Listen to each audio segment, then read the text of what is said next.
جو وفاقی حکومت کے نمائندے ہیں، قائم مقام چیئرمین ہے رانا زاہد محمود اور ایک ممبر ہے جاوید غنی فیڈرل سروس ٹرائبونل کا، انہوں نے وفاقی حکومت کی اپیل پر کل اپیل کو سنا اور انہوں نے جو 10 نومبر کا فیصلہ تھا سی سی پی او لاہور کو بحال کرنے کا، اپنے ہی سنگل بینچ کا، اس کو معطل کر کے وفاقی حکومت کا جو فیصلہ ہے اس کو بحال کر دیا۔ اب اس کا جو یہ انٹرم آرڈر ہے، اس کے جو غلام محمود ڈوگر ہے اس کے پاس ایک بہت بڑی ریمیڈی بن گئی ہے کہ وہ ڈائریکٹ اب سپریم کورٹ آف پاکستان جا سکتے ہیں اس انٹرم آرڈر کو لے کر کہ جو ان کی بحالی ہے وہ ایک اتنے اہم کیس کا جس کو جے آئی ٹی کا سربراہ بنایا جائے، وہ معاملہ جس پر سپریم کورٹ آف پاکستان نے بھلے جیسی بھی تھی لیکن انہوں نے انٹرفیئرنس کی اور ایک ایف آئی آر درج کرنے کا حکم دیا، تو بھلے یہ کیسے ہو سکتا ہے کہ آپ اس سروس ٹرائبونل اس سی سی پی او لاہور کو معطل کر دے جو ایک اہم کیس کی جے آئی ٹی کا سربراہ ہو۔ پھر جو معاملہ ہے آگے پھر وہ یہاں پہ نہیں رکا، جو وہ سروس ٹرائبونل ہے وہ یہاں پہ نہیں رکا، بلکہ سروس ٹرائبونل کی جانب سے یہ بھی کہا گیا کہ حکم نامے میں کہ اگر غلام محمود ڈوگر کی اپیل قبل از وقت تھی تو معطلی کے نوٹیفیکیشن پر عمل درآمد کیوں روکا گیا۔ ٹرائبونل کے بینچ نمبر 3 نے اس معاملے پر اپنا دائرہ اختیار کیسے استعمال کیا، وہ بینچ نمبر 3 تھا سروس ٹرائبونل کا، اس پر بھی سوال اٹھا دیا ہے کہ آپ نے یہ جرت کیسے کی کہ آپ نے شہباز شریف کی حکومت کا فیصلہ معطل کر کے غلام محمود ڈوگر کو آپ نے بحال کیسے کیا، یہ ہو کیسے سکتا ہے، یہ بھی سوال اٹھایا چیئرمین جو قائم مقام چیئرمین نہیں ہے وہاں پہ، وہ قائم مقام چیئرمین سے چلا رہے ہیں، تو انہوں نے کہا کہ بینچ نمبر 3 نے اس معاملے پر اپنا دائرہ اختیار جو سی سی پی او لاہور غلام محمود ڈوگر کے حق میں فیصلہ دیا تھا اس کو کہا کہ وہ دائرہ اختیار سے آپ نے تجاوز کیا۔ فیڈرل سروس ٹرائبونل نے وفاقی حکومت کی اپیل پر لارجر بینچ بھی تشکیل دے دیا جو چیئرمین کی سربراہی میں مزید سماعت 5 دسمبر کو کرے گا، اور 5 دسمبر تک جو وفاقی حکومت کی جانب سے معطل کیا گیا تھا غلام محمود ڈوگر کو، وہ معطل ہی رہیں گے۔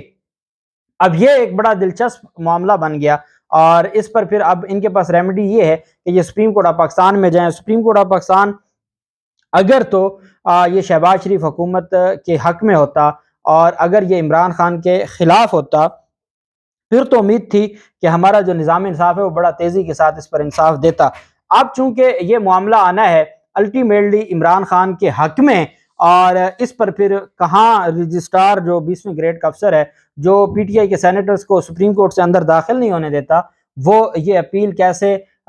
جو اپیل دائر ہونے دے گا، اس پر اوبجیکشن لگائے گا، اس کا دائرہ اختیار چیلنج کرے گا، اور پھر اس کے بعد بہت سارے 100 ہیلے بہانے کرنے کے بعد وہ اس معاملے کو پینڈنگ رکھنے کی کوشش کرے گا، اور اتنے میں پھر جو 5 دسمبر بھی آ جائے گا۔ اب اس میں جو اہم رکاوٹ بنی ہے وہ صرف یہ نہیں ہے کہ سروس ٹرائبونل کی جانب سے یہ کیا گیا ہے، اہم رکاوٹ یہ ہے آج کا جو بدقسمت، ایک تو ہم نے دیکھا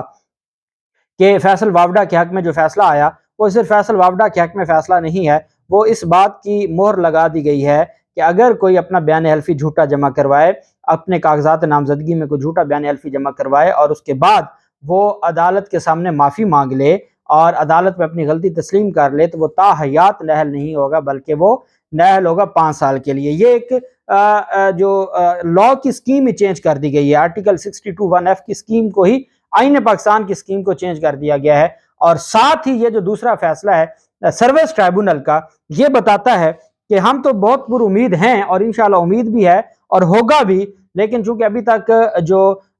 کمانڈ ہے اس کی تبدیلی نہیں ہوئی اور اختیارات ابھی نہیں آئے، اور ابھی اختیارات پرانے ہی جو افسران عہدیداران ہیں وہ چلا رہے ہیں، تو ایسے میں یہ جو تبدیلیاں آنا ہے کہ عمران خان کے نہ آپ نے ان کی مرضی کی ایف آئی آر درج ہونے دی، پھر آپ نے ایف آئی آر درج نہیں ہونے دی تو اس کے بعد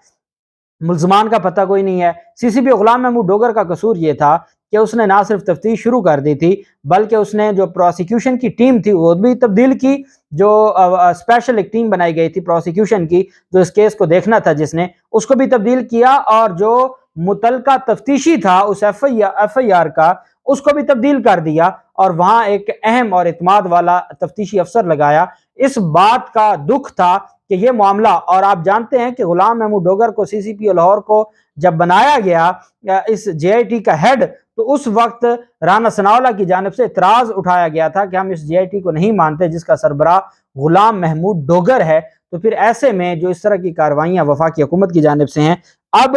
جو جے آئی ٹی ہے JIT نے اس وجہ سے کام روک دیا ہے کیونکہ JIT سربراہ اس وقت اپنے عہدے پر نہیں ہے، اس کو معطل کر دیا گیا ہے، اور جب کوئی معطل ہو جائے تو اس کے پاس وہ عہدہ نہیں رہتا، اور چونکہ وہ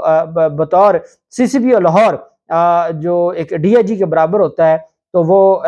JIT سربراہ تھا، جب اس کی جو نوکری ہے وہی معطل ہو گئی ہے تو اس کے بعد ان کا اس JIT کا سربراہ رہنا ناممکن ہے۔ یہی وجہ ہے کہ جوائنٹ انویسٹیگیشن جو ٹیم ہے اس نے کام روک دیا ہے۔ غلام محمود ڈوگر کی معطلی کا نوٹیفیکیشن بحال ہونے کے بعد کام روک دیا گیا ہے، JIT دوبارہ متنازع ہو گئی ہے، اور اس پر جو امید کی جا سکتی ہے کہ اللہ کرے